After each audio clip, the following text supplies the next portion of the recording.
Ushawahi kupata shida kutafuta VAR za watu wanene? Naagizwa sana na natafuta, wakati mwingine napata, wakati mwingine nakosa.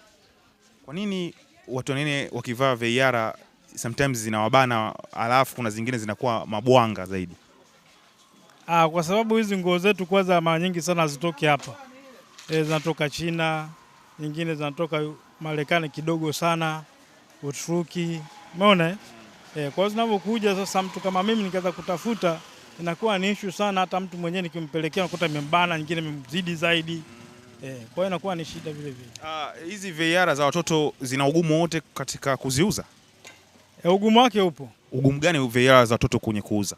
Ugumu wake ni kwamba kwanza zinadharurika kwa sababu zinazo za watoto. Sawa, wanachojua kwamba ni bei rahisi, lakini sasa hivi ukienda Karume unakuta nguo ya mtoto iliyotundikwa juu inauzwa shilingi 10,000. VAR ya mtoto.